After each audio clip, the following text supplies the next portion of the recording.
meus queridos, tudo bem com vocês? Bom, gente, esse vídeo que eu tô gravando, ele faz parte de uma playlist onde eu tô colocando informações importantes a respeito do nosso currículo QFF, Química e Física Fundamental. É o currículo de Química e Física aqui do Grande Talento. Nesse vídeo, eu gostaria de falar sobre o conteúdo programático do curso, né? Enfim, que abrange o material didático, as aulas gravadas e, no caso de vocês optarem pelo currículo com tutoria, aí tem as aulas ao vivo e as avaliações também. E aí, gente, o que acontece? Em algum vídeo anterior dessa playlist, eu falei sobre a minha formação. E quando eu comecei a dar aula de Química e Física, eu comecei a dar aula para alunos ali do 9º ano. Então, eu pegava muitos alunos que nunca tinham visto Química e nem Física na vida. E eu notava, assim, um grande choque da parte deles ao ter contato com os assuntos, quando a gente ia passando ali, porque realmente, se até vocês mesmos, né, que no caso, se você já tiver visto essas matérias, você deve se lembrar que parece que você está adentrando um mundo diferente, sabe? Uma realidade paralela, onde existe o átomo, que você não enxerga, né? Mas você começa a ter que prestar atenção nele, e em assuntos relativos a ele, como distribuição eletrônica, ligações químicas, e é normal de ficar se perguntando como que foi que se chegou a tais informações. Como que existe tanta certeza a respeito de coisas que a gente não consegue ver nem com microscópio? Alguns conteúdos colocados estavam muito distantes da realidade. E isso em química, falando aqui que eu dei o exemplo do átomo, mas em física acontecia isso também. Então, por exemplo, quando você estuda os movimentos, né? Os movimentos eles são estudados no vácuo, no ensino médio. Pelo menos até o ensino médio. Não se trabalha ali com, por exemplo, resistência do ar. Então, muitas coisas que a gente vê acontecer na realidade, quando você vai resolver um problema, você precisa desconsiderar. E isso, às vezes, causa um grande conflito na cabeça dos alunos. Então, eu fui percebendo essas coisas, sabe, através das dúvidas deles. E fui tentando dar o meu jeito ali para tentar contornar essa situação de alguma maneira. E aí, com base nessa experiência, eu fui escrevendo ali os materiais, né, e as aulas, explicar algumas coisas de certa forma, com algum exemplo específico. Eu fui raciocinando ali de trás para frente o que a criança precisaria saber de fundamental em química e em física. E, ao mesmo tempo, além de pensar no que ela precisaria, pensando também naquilo que ela poderia, assim, no geral, aprender. Por exemplo, tem certos assuntos que a gente pode até considerar fundamental, mas aí eles dependem de uma base matemática muito pesada, que a criança, às vezes, na idade que ela está iniciando os estudos, ela ainda não tem. Por exemplo, logaritmo. Então, como que eu vou, por exemplo, passar os gráficos de titulação de pH? É interessantíssimo, mas aí a gente não consegue por causa da dependência de certos conteúdos. E tem vários assim, né?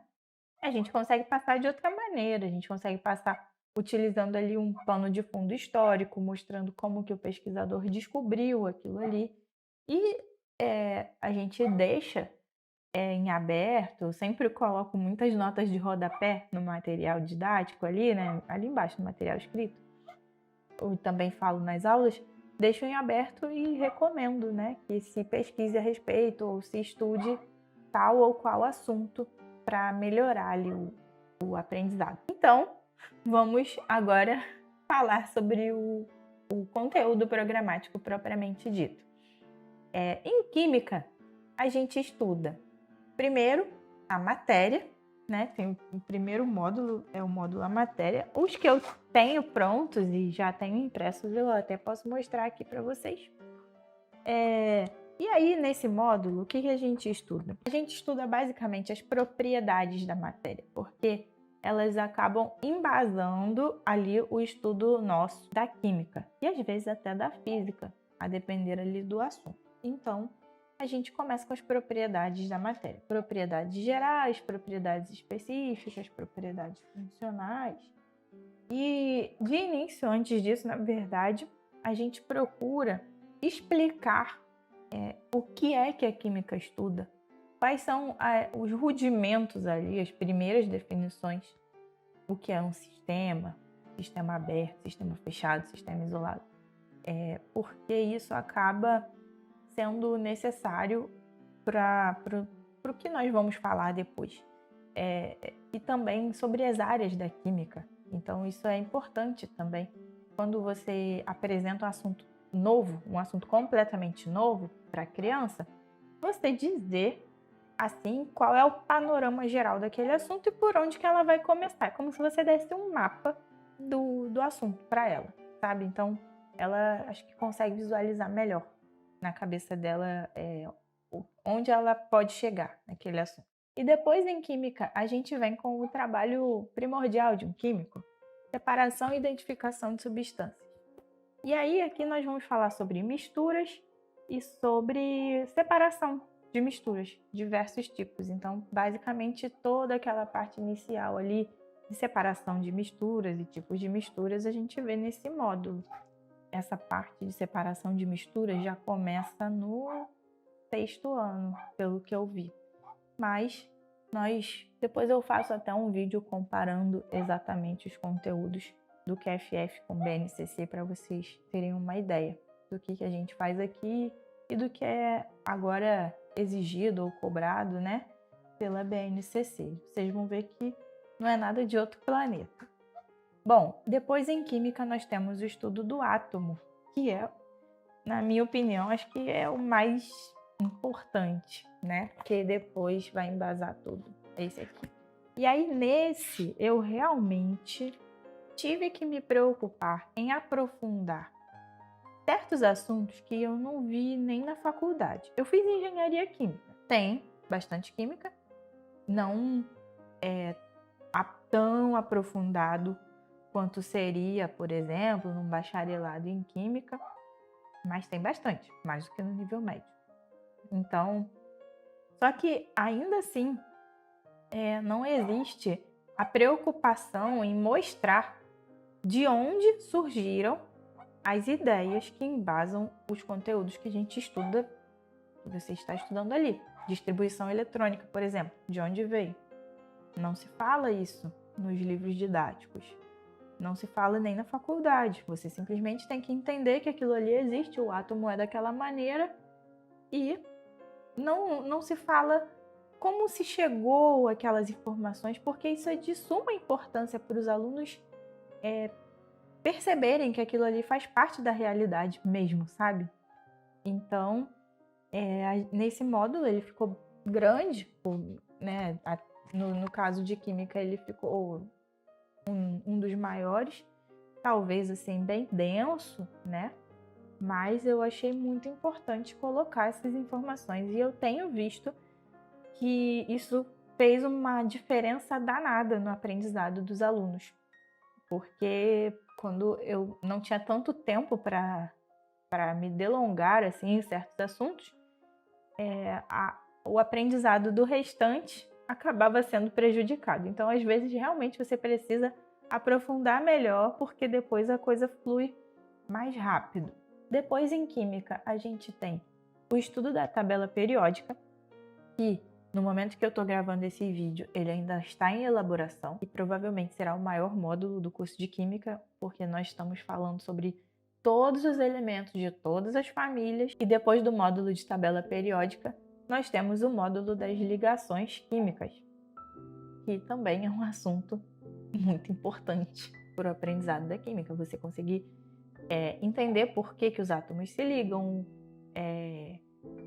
qual é a razão porque se rompem e se fazem novas ligações, enfim. Depois do módulo de ligações químicas, a gente tem o módulo de funções inorgânicas, ácidos, bases, sais e óxidos. E, finalmente, a gente tem o módulo entendendo as reações químicas. É o principal do estudo da química, é você chegar no entendimento do que é uma reação química, quais são os fatores ali que regem aquele fenômeno que está acontecendo. Então, esse também é um módulo ainda em elaboração e ele está no nosso conteúdo programático. No cronograma, tanto no cronograma de 2 anos quanto no de 3 anos, que é o que nós estamos fazendo agora, ele é o último módulo.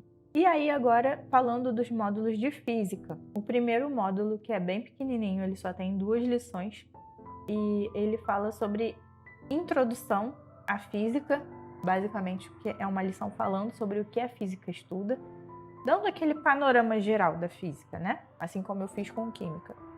E mais uma lição falando sobre medidas. E é um dos assuntos mais importantes da física, porque tudo nós precisamos medir para poder compreender e observar os fenômenos. Depois do módulo introdutório de física, que só tem 2 lições, nós começamos o estudo do ar. Dentro do estudo do ar, eu coloquei assim diversos conceitos sobre o estudo dos gases. Gases reais, gases ideais, tentando explicar eles também, essas diferenças aí. Então, basicamente a gente usa o ar para estudar sobre os gases em física. Depois a gente tem o módulo do calor, que também é um assunto muito importante em física e muito complexo, às vezes, de entender do ponto de vista conceitual. Do ponto de vista de conta, até que não. Mas no ponto de vista conceitual, é muito difícil explicar o que é o zero absoluto. Enfim, são coisas bem difíceis. E aí, depois do módulo do calor, nós temos o módulo do som, que meu pai também me ajudou a fazer. E depois o módulo da luz, que está em elaboração. O módulo de eletricidade e magnetismo, módulo de movimento e o módulo da água, onde nós, como fizemos com o ar, usamos o estudo da água para estudar hidrostática, pressão de fluidos, né? E tensão superficial também. Esses que eu falei, eles também ainda estão em elaboração e vão entrar já vão entrar, para quem já é do cronograma antigo, né? Eles vão entrar. Pelo que eu pude observar, comparando com diversos materiais didáticos, digamos assim, da mesma faixa de nível, é um conteúdo programático bastante robusto para o que se propõe. Por isso que até nós dividimos aí, em vários anos para conseguir que os estudantes absorvam, né, todo o conteúdo, aproveitem bem o que a gente vai sugerindo ao longo dos assuntos ali que a gente estuda. Então, é isso, gente. Esse é o conteúdo programático do QFF. Caso você tenha alguma dúvida, pode colocar nos comentários ou nos procurar pelos canais que vocês conhecem e a gente vai ter o maior prazer em responder, tá bom? É isso. Fiquem com Deus.